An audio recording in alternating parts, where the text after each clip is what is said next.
নামাজ পড়ছে একজন ব্যক্তি, সে আল্লাহর সাথে সরাসরি কথা বলছে, তার পাশে কথা বলা জায়েজ নেই।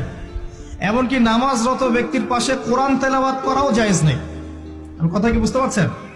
একজন ব্যক্তি নামাজে দাঁড়িয়েছে, আল্লাহর সাথে কথা বলছে, পাশে আপনি কোরআন তেলাওয়াত করতে পারবেন না জোরে জোরে। মনে মনে করতে হবে, করতে চাইলে মনে মনে করতে হবে। অনেক সময় মসজিদের ভিতরে দেখবেন নামাজ পড়া হচ্ছে, শোরগোল করছে।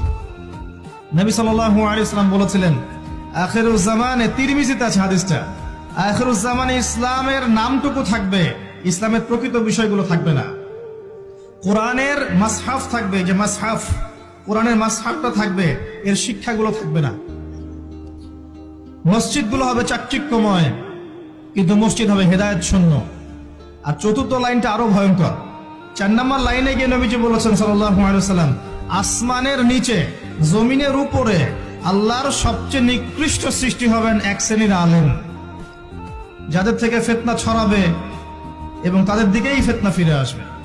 তিরমিজির মধ্যে হাদিসটা আছে, যে কোনো আলেমকে জিজ্ঞাসা করেন এটা কোন শ্রেণীর আলেম, এটা বোঝার জন্য আপনার পিএইচডি করার দরকার নাই। যারা দিনকে দুনিয়ার বিনিময়ে বিক্রি করেছে তারাই সেই শ্রেণীর আলেম। যারা সত্য কথা বলতে ভয় পেয়েছে তারাই সেই শ্রেণীর আলেম। যারা সত্যকে মিথ্যার সাথে মিশ্রিত করেছে তারাই সেই শ্রেণীর আলেম। এবং যারা ইসলামের নামে উম্মাকে শতদা বিভক্ত করে দিয়েছে এরাই সেই শ্রেণীর আলেম।